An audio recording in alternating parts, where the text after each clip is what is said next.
우리가 지난 2020년부터 3년간 있었던 그 코로나 팬데믹으로 인하여서 이제 교회가 경험한 가장 큰 변화는 예배에 대한 인식이었던 것 같습니다. 그러니까 예배를 화상으로 시청한다거나 가족끼리 예배를 드릴 수 있다라는 생각을 이제 우리가 자연스럽게 이제 하게 되었습니다. 그때 이제 코로나 팬데믹으로 인하여서 우리가 모이기를 주저하고 또 대면하여서 뭔가 하는 것을 두려워했던, 그래서 교회가 이렇게 함께하는 이런 공동체성, 이런 것들이 약해지고 작은 교회일수록 오히려 교인의 수나 재정이 악화된 것은 사실입니다. 그런데도 여러분, 코로나를 극복하고 난 이후에 변화된 놀라운 것은요, 오히려 반드시 우리가 이제 교회당에서 모여 예배를 드려야 한다라는 이런 인식들이, 함께 모여 예배해야 한다라는 인식이 더 강해졌다라는 것입니다. 모이지 않고 방송이나 유튜브나 또 가족 예배로 드리는 것보다 함께 모여서 예배하고 또 함께 모여 교제하며 봉사하는 것이 우리의 믿음 생활에 훨씬 유익이 된다라는 것을 이제 우리가 알게 되었습니다. 우리 교회가 그 힘든 코로나 그 시기 가운데서도 그 속에서도 봉사하는 분들이 계셨어요. 또한 교육자들을 위하여서 봉사하는 이들을 위해서 그때에도 식사를 준비해 주신 분들이 계십니다.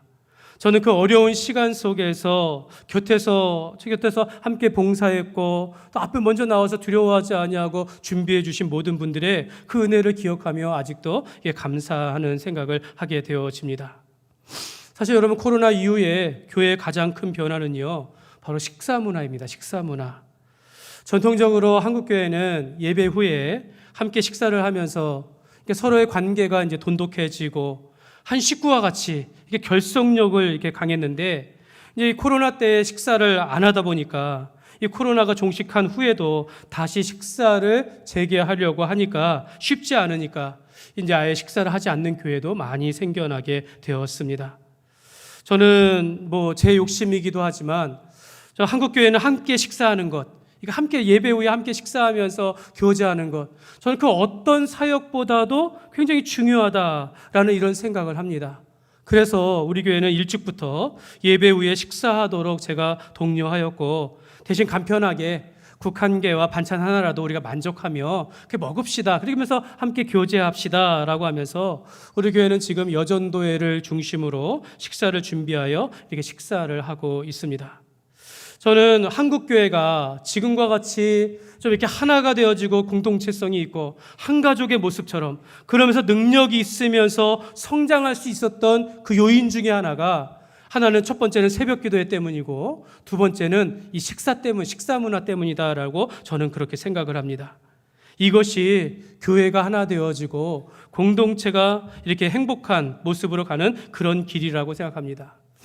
교회가 성장했다라고 해서 막 식사를 정갈하고 깔끔하게 규모 있는 마치 레스토랑에서 먹는 그런 식사, 이런 것보다 아무리 교회가 컸다 할지라도 별 큰 반찬 없어도 국 한 그릇을 가지고 식사하면서 함께 모여 교제하고 나누는 이런 모습 속에서 정말 진정한 교회의 모습이 있지 않을까. 그런 가운데 우리가 하나 되어지고 서로를 알아가게 되어진다라고, 저는 그렇게 친밀해진다라고 그렇게 중요하게 그렇게 생각을 합니다.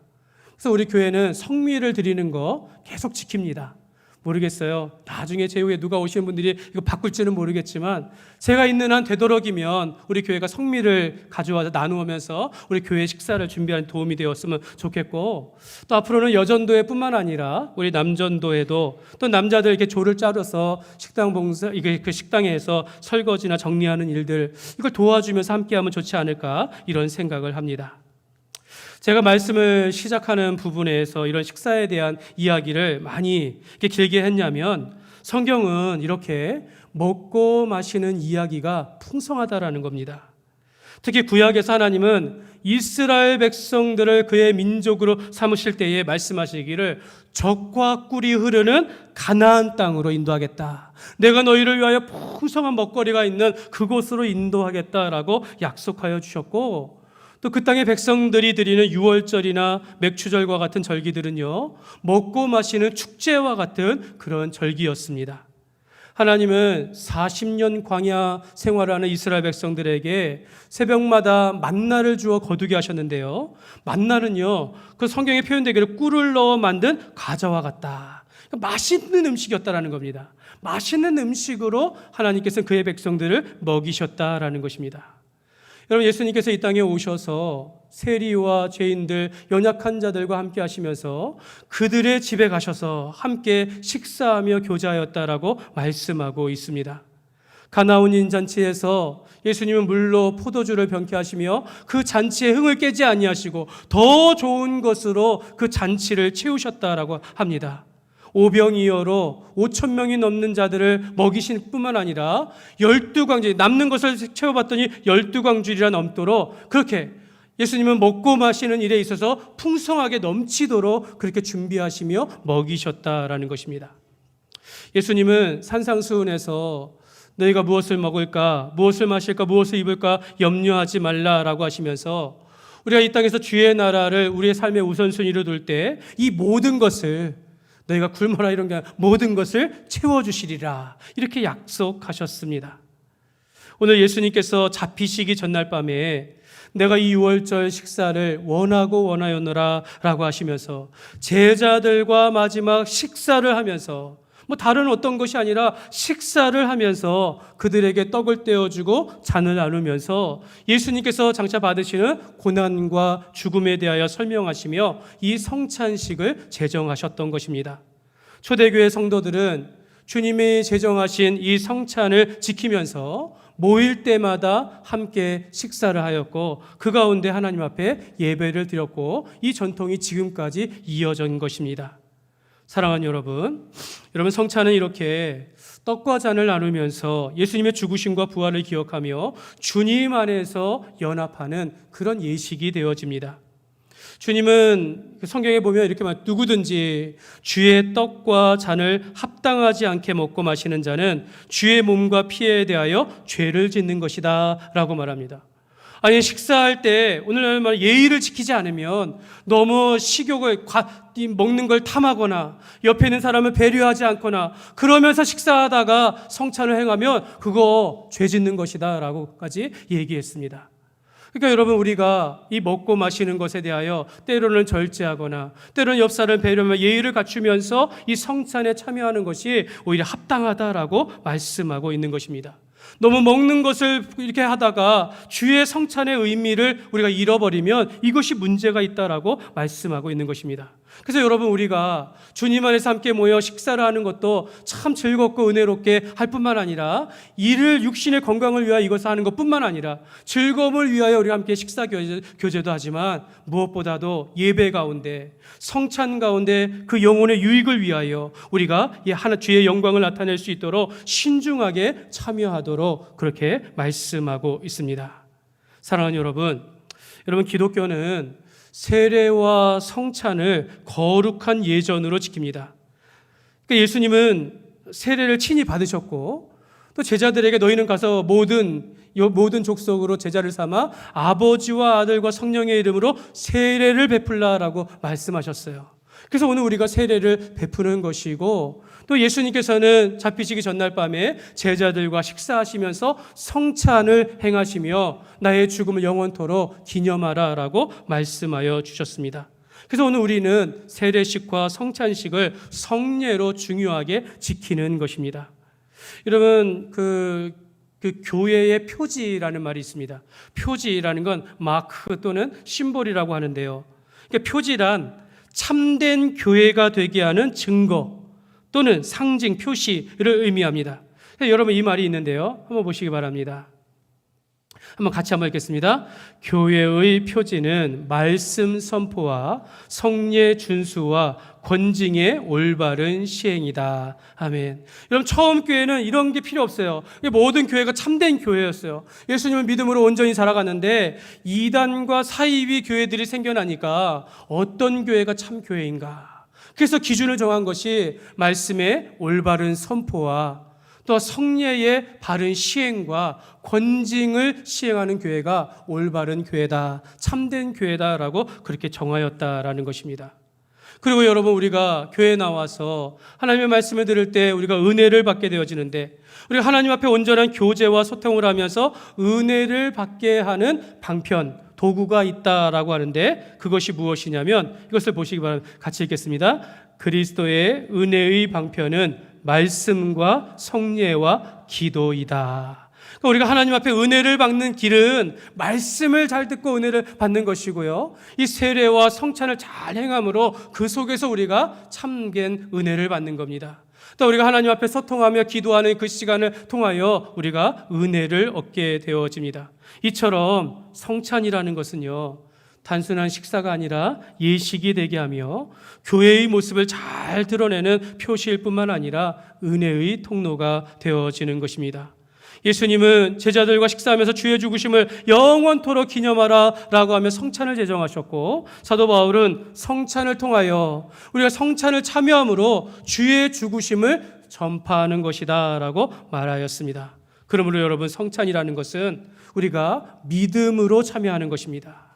내가 바쁜 중에도 성찬을 행한다라고 하면, 물론 오늘 우리가 주일에 행하지만 어떤 교회는 목요일날, 금요일날, 평일에 할 수도 있어요. 그러면 이 중요한 성례를 앞두고 내가 중요한 일들에, 바쁜 일들을 다 내려놓고 먼저 나와 우리가 성례에 참여해야 한다라는 것입니다. 그러므로 오늘 우리는 성찬을 드릴 때마다 거룩한 예식이 되시기를 주님의 이름으로 축복합니다. 오늘 요한복음 6장에서는요, 예수님께서 오병이어의 기적을 가지고 많은 사람들을 먹이신 내용으로 시작합니다. 그러자 다음 날에도 많은 사람들이 예수님을 찾아왔어요. 그때 예수님께서 저들을 보면서 이런 말을 합니다. 너희가 나를 찾는 까닭은 표적을 본 것이 아니라 떡을 먹고 배부른 까닭이로다 라고 합니다. 사람들은 오병이어의 기적을 보면서 저 예수님이 누구신가, 우리가 저 예수님이 누구신가라는 것에 대하여 관심을 가져야 하는데, 오늘 예수님을 따라가면 우리 먹고 마시는 것은 해결되겠다라고 자꾸 따라왔다라는 거예요. 그러는 중에 우리 예수님께서 이 말씀을 하신 겁니다. 이 사람들은 이 땅의 양식을 바라보며 살아가는데 하나님께서는 하늘의 양식을, 영의 양식에 관심을 두도록 이 백성들에게 오늘 말씀을 주신 것입니다. 예수님은 백성들에게 나는 하늘에서 내려온 살아있는 떡이니 사람이 이 떡을 먹으면 영생하리라 라고 하면서 내 살은 참된 양식이요 내 피는 참된 음료로다라는 이런 말씀을 하셨습니다. 오늘 이 말씀을 통해서 오늘 우리가 성찬의 은혜를 함께 나누기를 원합니다. 첫 번째로 예수님께서 나의 살은 참된 양식이다 라고 말씀하셨습니다. 오늘 51절 말씀을 보시면요, 같이 읽겠습니다. 나는 하늘에서 내려온 살아있는 떡이니 사람이 이 떡을 먹으면 영생하리라. 내가 줄 떡은 곧 세상의 생명을 위한 내 살이니라 하시니라. 아멘. 그러니까 사람들의 관심은 무엇을 먹을까, 무엇을 마실까, 어떻게 살까, 이런 것에 있는 것인데, 그래서 자기를 따르는 이유에 대하여 예수님께서 다시 말씀하시는 거예요. 예수님께서 이 땅에 오신 이유가 바로 이들에게 영생을 주기 위하여, 예수님이 이 땅에 와서 자기의 살을 찢으시고 피를 쏟으시면서 자기의 죽음을 통하여 이들을 구원하시기 위함이다라는 것을 오늘 말씀하여 주신 것입니다. 이렇게 보면 우리의 믿음은요, 생명의 떡으로 오신 예수님을 먹고 사는 것이다 라고 표현할 수 있습니다. 그러니까 먹는다, 마신다, 실제적으로 다가오는 거예요. 예수님은 어떤 관념적으로 이론적으로 믿는 것이 아니라 정말 체험적으로 우리가 받아들인다라는 겁니다. 예수님께서 내 살이 떡이요 이 잔이 내 피라라고 하시면서 받아 먹으라라고 하셨는데, 여러분 이 일 때문에, 이렇게 해서 성찬을 행하는 것 때문에 초대교회는요, 로마의 그 사람들이 이 기독교를 핍박하는 이유가 바로 여기예요. 저 기독교는 식인종인가 보다. 모여서 예배할 때마다 내 살을 먹는다, 피를 마신다 이러고 있으니까 이걸 가지고 이제 모함하여 기독교를 핍박하였다라는 겁니다. 그런데도 우리는 모여서 우리가 주님의 살을 먹고 주의 피를 마신다라는 표현을 한다라는 겁니다. 오늘 48절 말씀 보면요, 같이 크게 한번 읽겠습니다. 내가 곧 생명의 떡이라. 아멘. 여러분, 내가 곧 생명의 떡이라 라고 하시면서 말씀하신 이 떡은 예수님께서 받으시는 십자가의 죽음을 의미하는 것입니다. 예수님은 하나님이신데 말씀이 육신이 되어 이 땅에 오신 살아계신 하나님이십니다. 하나님이 인간의 몸을 입고 이 땅에 오셔서 죄인 된 사람을 사랑하셔서 영생을 주시기 위하여 그의 몸으로 십자가에 못 박혀 죽으신 것입니다. 예수님은 말로만, 하나님은 말로만 우리를 사랑하신 것이 아니라 그가 직접 이 땅에 내려와서 죄가 없으시지만 우리를 위하여 십자가에 죽으시기까지 그렇게 희생하셨다라고 말씀하시는 것입니다. 그러므로 여러분, 이보다 더 큰 사랑이 없고 그가 받으신 고난과 죽음은 여러분 실존적인 그런 사랑이요 구원을 이루는 하나님의 역사였다라는 것을 우리가 기억해야겠습니다. 예수님은 제자들에게 떡을 떼어주시고는 내 몸이라고 하면서 사람이 이 떡을 먹으면 영생하리라라고 말하는 것은요, 오늘 이 시간 우리가 그리스도의 십자가의 사건을 나의 마음에 믿고 그 의미를 온전히 아는 자만이 참여할 수 있음을 말씀하고 있는 것입니다. 다만 여러분, 천주교와 같이 지금 우리가 먹는 이 떡과 잔이 실제적인 예수님의 살이요 피다 이렇게 믿지는 않아요. 여러분, 그것이 아닙니다. 그 상식적인 것 아니겠습니까? 다만 이 떡과 잔 안에 예수님께서 우리를 위하여 죽으신 그 몸을 찢으시고 피 흘리신 그 십자가의 의미를 알고 우리가 그것을 믿음으로 받아들이며 이것을 기념하는 것이 바로 오늘 우리 개신교의 이런 성찬식이라고 할 수 있겠습니다. 그러므로 여러분, 우리가 성찬에 참여할 때마다 조금 더 실제적으로 주님께서 우리를 위하여 어떻게 사랑하셨는지, 어떻게 희생하셨는지를 우리가 깨달아서 오늘 우리도 이 땅에서 그렇게 살아가기를 힘써야겠습니다. 여러분, 이때 주신 말씀 중에 내가 너희를 새 계명을 너희에게 주노니 너희가 서로 사랑하라. 내가 너희를 사랑한 것 같이 너희도 서로 사랑하라. 너희가 서로 사랑하면 이로써 너희가 내 제자인 줄 알리라. 사랑하라라고 말씀하셨어요. 하나님께서 어떻게 사랑하실지를 보여주시면서 사랑하심과 같이 오늘 우리도 서로 사랑하되 섬기며 희생하며 살아가야 될 줄 믿습니다. 두 번째로 예수님은 자신에 대하여 나의 피는 참된 음료라고 말씀하셨습니다. 여러분, 왜 예수님은 참된 양식이요 참된 음료라고 말씀했을까요? 참되다, 이게 매우 중요합니다. 여러분, 세상에서 먹는 떡과 음료는 우리의 육신을 건강하게 하고 우리의 몸을 즐겁게 하지만 영원한 양식은 될 수 없는 겁니다. 우리의 인생의 갈증을 해결할 수는 없다라는 겁니다. 근본적인 해결책은 되지 않아요. 그러나 예수님이 말씀하시는 그의 살과 피를 먹고 마시는 자는 영원히 배고프지 아니하고 영원히 목마르지 아니하는 우리가 생명을 주는 양식이다라고 하기 때문에 참되다라고 말씀하신 겁니다.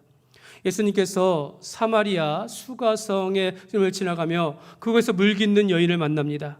여러분, 이 사마리아 지방은 보통 유대인들이 상종하지 않는 그 지역이고 그런 사람들이에요. 그러나 예수님은 사람을 차별하지 아니하고 그곳에 가서 물을 깃는 여인을 만나면서 그에게 물 좀 달라라고 하면서 그에게 말하기를, 이 여인과 대화를 하는데 이 여인 마음에 예배에 대한 사모함과 인생에 대한 갈증이 있는 거예요. 근데 그에게 말합니다.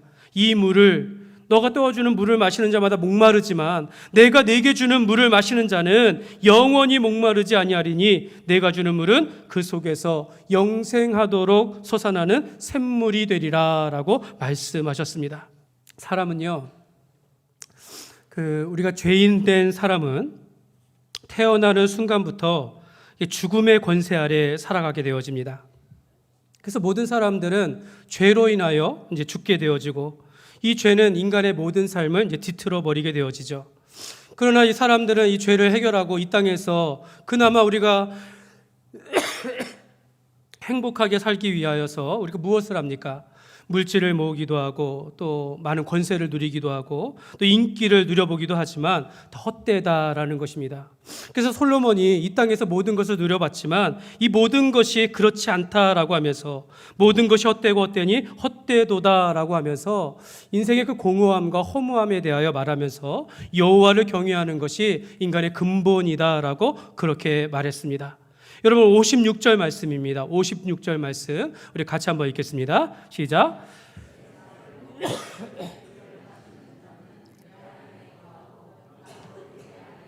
예, 죄송합니다. 예, 여러분들이 저를 걱정하면 안 되는데 자꾸 걱정하실까 봐 죄송하게 생각합니다. 여러분, 우리가 주님의 살을 먹고 주님의 피를 마실 때 여러분, 우리 안에 주님이 거하게 되어지는 겁니다. 우리가 성찬을 행하며 예수님을 믿을 때 내가 주님 안에 거하고 주님이 내 안에 거하듯이 우리가 주님으로 인하여 우리가 마음이, 우리의 삶이 풍성하게 되어지는 것입니다. 그러니까 우리가 예수님을 믿고 예수님을 마음에 영접하면 내가 이 땅을 살아가면서 좀 물질이 없어도, 내가 좀 건강하지 못해도, 내가 인기를 누리지 못한다 할지라도 하나님으로 인하여 우리가 만족한 인생을 살아가게 되어진다는 겁니다. 그래서 우리가 주님 안에 거하고 주님이 내 안에 있는 삶을 통하여서 우리가 풍성한 삶을 살아가게 되어지는 것입니다. 그래서 여러분, 예수님께서 참된 양식이요 참된 음료라라는 것은 우리가 주님과 연합하여 그분 안에서 풍성한 삶을 살아가는 것을 의미하는 것입니다. 그러므로 여러분, 우리가 주님 안에서 풍성한 삶을 살아가기를 주님의 이름으로 축복합니다.